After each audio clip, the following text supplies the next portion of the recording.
1860 का Indian penal code, 1872 का evidence act और क्रिमिनल प्रोसीजर कोड बदला। 150 साल के बाद कानून बदले गए। अब आंदोलनजीवी, जिसको किसान भी कहते हैं, वो आंदोलनजीवी कह रहे हैं ये तीनों कानून वापस होना चाहिए। क्यों कह रहे हैं? क्योंकि पहले उन्होंने थोड़ा सा दबाव बनाया तो किसान कानून वापस हो गया। किसान कानून वापस हो गया और जितना उन्होंने हंगामा किया था दिल्ली में, लाल किले पे किया था और भी पूरे देश में किया था, उस पर कोई कार्रवाई नहीं हुई। तो उनके अंदर जो खौफ पैदा होना चाहिए था, जो डर पैदा होना चाहिए था, उनका साहस और बढ़ चुका है। अब वो कह रहे हैं जैसे किसान कानून वापस लिया था, वैसे ही ये तीनों कानून, जो भारतीय न्याय संहिता है, भारतीय नागरिक सुरक्षा संहिता है, भारतीय साक्ष्य संहिता, इसको भी वापस लीजिए। मैं बार बार कह रहा हूं, आंदोलनजीवियों को विदेशों से फंडिंग हो रही है, बहुत बड़ी मात्रा में फंडिंग हो रही है, लगभग 50,000 करोड़ की फंडिंग हो रही है। और मैंने इस पे पीआईएल फाइल किया है यूनिफॉर्म बैंकिंग कोड लागू करने के लिए।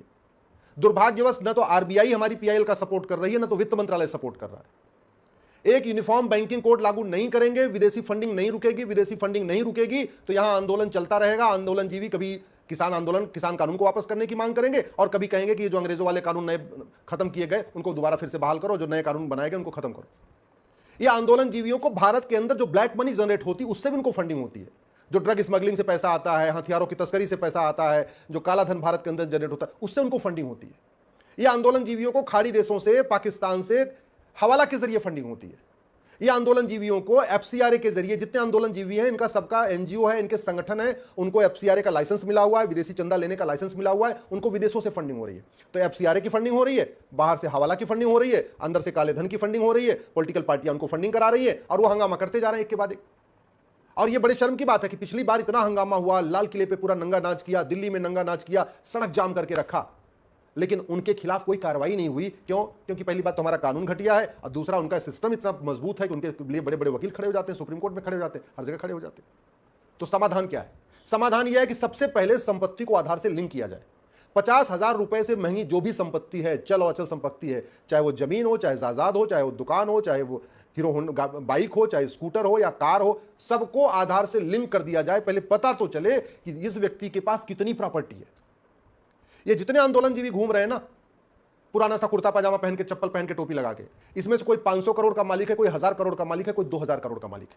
किसानों की आंखों में धूल झोंकने के लिए अपने आप को गरीब किसान बने हुए हैं। कोई 20 पेट्रोल पंप का मालिक है, कोई 20 गैस की एजेंसी का मालिक है, कोई जो है फिल्म सिनेमा घर का मालिक है, किसी के बड़े बड़े फार्म हाउस हैं, किसी की होटलें चल रही हैं, बड़े बड़े कारोबारी हैं। ये दिखाने को चप्पल पहन के घूमते रहते हैं, कुर्ता पजामा पहन के, हाँ सारे करोड़पति अरबपति। तो इनको पकड़ा कैसे जाए? संपत्ति को आधार से लिंक करने के लिए कानून बना दिए। सबसे तुरंत पता चल जाएगा किसके पास कितनी बेनामी प्रॉपर्टी है। अब जैसे ही पता चल गया किसके पास कितनी बेनामी है, फिर जो बेनामी प्रॉपर्टी वाला कानून है उसमें 100% प्रॉपर्टी जब्त करने और 10 से 20 साल सजा देने का कानून बना दीजिए। जब आपका कानून मजबूत हो गया, फिर आप जस्टिस विद इन ईयर लागू करिए। जस्टिस विद इन ईयर का मतलब नार्को पॉलीग्राफ ब्रेन मैपिंग कानून बनाइए, झूठ पकड़ने के लिए हर जिले में narco polygraph brain mapping lab बनाइए और एक जुडिशियल चार्टर लागू करिए कि डिस्ट्रिक्ट कोर्ट के जज, हाई कोर्ट के जज, सुप्रीम कोर्ट के जज सभी मुकदमों का फैसला 1 साल में करें। ये लटका के ना बैठे। 10 साल 20 साल डिस्ट्रिक्ट कोर्ट में मुकदमा चलेगा, 10-20 साल हाई कोर्ट चलेगा, तब तक तो पता चला आंदोलनजीवी खुद ही ऊपर चले गए, मुकदमा इनका बाद में खत्म होगा। जस्टिस विद इन ईयर, आप कठोर दंड की व्यवस्था करिए, संपत्ति को आधार से लिंक करिए। अच्छा, जो ब्लैक मनी जनरेट हो रही, जो हवाला, ये हवाला तब तक नहीं बंद होगा जब तक ये बड़ी नोट बंद नहीं होगी। मैं कई बार पहले कह चुका हूं, मेरी बात बुरी लगती है, जब तक 100 रुपए से बड़ी नोट बंद नहीं होगी तब तक काला धन हवाला बंद नहीं होगा। जब तक काला धन हवाला बंद नहीं होगा तब तक देश में अराजकता बंद नहीं होगी। क्यों? आंदोलनजीवियों की फंडिंग काला धन हवाला से होती है, नक्सलियों की फंडिंग काला धन हवाला से होती है, माओवादियों की फंडिंग काला धन हवाला से होती है, अलगाववादियों की फंडिंग काला धन हवाला से होती है, मिशनरियों की फंडिंग काला धन हवाला से होती है, जिहादियों की फंडिंग काला धन हवाला से होती है, भारत को बर्बाद करने के धर्मांतरण कराने वालों की फंडिंग काला धन हवाला से होती है, घुसपैठियों की फंडिंग काला धन हवाला से होती है। भारत को बर्बाद करने के लिए जितने भी काम होते हैं सबकी फंडिंग कैसे होती है? या तो काला धन से होती है, हवाला के जरिए होती है, बाहर से हवाला के जरिए होती है, भीतर से हवाला के जरिए होती है, अदरवाइज विदेशी चंदा आता है, विदेशी चंदा भी आता है, कुछ कैश के रूप में आता है, अदरवाइज एफसीआरए के जरिए उनके संगठन उनको चला जाता है। 2010 में कांग्रेस की सरकार ने एफसीआरए कानून बनाया इसीलिए था, देश विरोधी पत्रकारों, देश विरोधी नेताओं, देश विरोधी अभिनेताओं, देश विरोधी लेखकों, देश विरोधी पत्रकारों, देश विरोधी कलमकारों, देश विरोधी आंदोलनजीवियों, देश विरोधी सामाजिक कार्यकर्ताओं को ही फंडिंग कराने के लिए 2010 में एफसीआरए बनाया था। दुर्भाग्यवश वो एफसीआरए कानून हमने खत्म भी नहीं किया। चलो ठीक है, इधर के लोगों को कुछ मिल जा रहा होगा, लेकिन कहते नहीं थाली में जूठन के बराबर इधर मिलता है, बाकी सारे देश विरोधियों को जा रही फंडिंग। तो 2 रोटी इधर मिल रही है, 50 रोटी उधर जा रही है। 2 रोटी के लालच में हम उसको खत्म ही नहीं कर रहे हैं। अरे खत्म कर दीजिए, इधर वालों को भी बंद हो जाएगा, उधर वालों को भी बंद हो जाएगा, कम से कम देश तो शांति आएगी ना। बंद कर दिए 100 रुपए से बड़ी नोट। क्यों चाहिए 100 रुपए से बड़ी नोट? 81 करोड़ लोगों को तो गरीबी रेखा से नीचे है, उनको तो मुफ्त में अनाज देना पड़ रहा है। सरकार खुद ही कह रही है 80% लोग पर डे 100 रुपए से कम खर्च करते हैं। जब 80% लोग पर डे 100 रुपए से कम खर्च करते हैं और जो 20% 100 से ज्यादा खर्च करते हैं उनके पास एटीएम, पेटीएम, भीम, UPI, debit card, credit card है, फिर 100 रुपए से बड़े नोट की जरूरत क्या है? क्यों चला रहे हैं हम? ये 100 रुपए से बड़ी नोट बंद हो जाए, संपत्ति आधार से लिंक हो जाए और कालाधन, बेनामी पर संपत्ति, आय से अधिक संपत्ति 100% जब्त करने के लिए कानून बन जाए, जस्टिस विद इन ईयर लागू हो जाए, यानी 1 साल के अंदर मुकदमे का फैसला होगा। और सबसे बड़ी बात ये, जिसके पास आय से अधिक संपत्ति मिले, जिसके पास बेनामी संपत्ति मिले, उसकी नागरिकता खत्म करिए।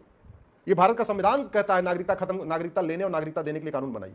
आर्टिकल 11 लिखा हुआ है, यूनिफॉर्म सिटीजनशिप कोड बनाइए, किस किस आधार पे आपको देना है नागरिकता और किस किस आधार पे लेना है नागरिकता, कानून बनाइए। खौफ पैदा होगा, खौफ नहीं पैदा हो रहा, इसलिए तरह सकता है। हम नार्को पॉलीग्राफ ब्रेन मैपिंग कानून क्यों नहीं बना रहे? किसको बचाना चाहते हैं? ये सफेद पोस्ट जो आंदोलन जीवी है, ये नार्को पॉलीग्राफ ब्रेन मैपिंग बना देना, ये डर के मारे बैठ जाएंगे, क्योंकि इनका जब narco polygraph brain mapping test हो जाएगा तो पूरी चेन खुल जाएगी। कौन नेता इनको समर्थन करता है, कौन अभिनेता समर्थन करता है, कहां से फंडिंग आ रही, पूरी चेन बाहर आ जाएगी। अभी वो कानून नहीं है, इसलिए वो कुछ भी करने के लिए स्वतंत्र है। कभी कहते हैं किसान कानून वापस ले लो, आप कह रहे हैं कि जो 3 नए कानून बने हैं क्रिमिनल लॉ, उनको वापस ले लो। सुधार करना नहीं चाहते, रिफॉर्म करना नहीं चाहते। मैं सरकार से निवेदन करता हूं, किसानों से सीखिए। किसान को जो फसल बोना होता है ना, उसके पहले वो सीधे ऐसा नहीं कि वो फसल को खेत में डाल देता है, पहले जुताई करता है, गुड़ाई करता है, निराई करता है, खरपतवार की सफाई करता है, फिर भी अगर थोड़ा बहुत उसमें कुछ कीड़े मकोड़े रहते हैं पेस्टिसाइड डाल देता है, खत्म करता है, फिर वो उसमें बीज बोता है। सरकार अगर भारत में रिफॉर्म करना चाहती है, भारत को बदलना चाहती है, भारत को विश्वगुरु बनाना चाहती है, तो भ्रष्टाचार के खिलाफ कठोर कानून बनाना ही पड़ेगा और भ्रष्टाचार को देशद्रोह घोषित करना पड़ेगा। काला धन हवाला को राष्ट्र की सुरक्षा के लिए खतरा घोषित करना पड़ेगा। काला धन हवाला को सबसे बड़ा देशद्रोह घोषित करना पड़ेगा। जो लोग विदेशी इशारे पे कोई काम कर रहे हैं उनकी नागरिकता खत्म करने, 100% प्रॉपर्टी जब्त करने, आजीवन कारावास, फांसी देने के लिए कानून बनाना पड़ेगा। अब विदेशी इशारे पे कौन काम कर रहा है ये तो तभी पता चलेगा जब narco polygraph brain mapping lab होगा। अगर हमने कठोर कानून बनाया होता ना, संपत्ति को आधार से लिंक किया होता और 100% संपत्ति, बेनामी संपत्ति जब्त करने, आय से अधिक संपत्ति को 100% जब्त करने और आजीवन कारावास, फांसी देने के लिए कानून बना होता, मैं गारंटी के साथ कहता हूं कांग्रेस खत्म हो गई होती। और कांग्रेस खत्म हो गई होती, अराजकता खत्म हो गई होती। अगर हमने कठोर कानून बनाया होता और जस्टिस विद इन ईयर लागू किया होता कि 1 साल के अंदर मुकदमे का फैसला होगा, लालू परिवार आज तिहाड़ में होता, लालू परिवार तिहाड़ में होता तो बिहार में जाति का जहर घोलने वाला कोई बचता नहीं। संपत्ति को आधार से लिंक किया होता, नार्को पॉलीग्राफ ब्रेन मैपिंग कानून बनाया होता, जस्टिस विद इन ईयर लागू किया होता, कश्मीर में अब्दुल्ला परिवार, महबूबा परिवार तिहाड़ में होता, और अगर ये दोनों परिवार तिहाड़ में होता तो इनकी पॉलिटिकल पार्टी खत्म हो जाती, कश्मीर में शांति आ जाती।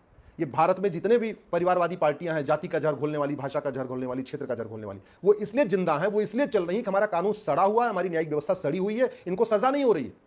क्या स्टालिन परिवार के पास आय से अधिक संपत्ति नहीं है क्या? क्या गांधी परिवार के पास आय से अधिक संपत्ति नहीं है क्या? क्या सोरेन परिवार के पास आय से अधिक संपत्ति नहीं है क्या? क्या मुलायम परिवार के पास आय से अधिक संपत्ति नहीं है क्या? क्या महबूबा परिवार के पास आय से अधिक संपत्ति नहीं है क्या? क्या अब्दुल्ला परिवार के पास आय से अधिक संपत्ति नहीं है क्या? क्या हुड्डा परिवार के पास आय से अधिक संपत्ति नहीं है क्या? ये जितने भी भाषा के जो क्षेत्रीय पार्टियां हैं, ये सब करोड़ों अरबों के मालिक हैं। और अगर अगर कठोर कानून हो, इन परिवार, ये कालाधन बेनामी संपत्ति रखने वालों को सजा हो जाए, ये परिवार खत्म हो जाएंगे, इनकी पॉलिटिकल पार्टी खत्म हो जाएगी। पॉलिटिकल पार्टी खत्म हो जाएगी तो जातिवाद, भाषावाद, क्षेत्रवाद खत्म होगा, माओवाद, नक्सलवाद, कट्टरवाद, जिहाद, मजहबी उन्माद खत्म होगा। और नहीं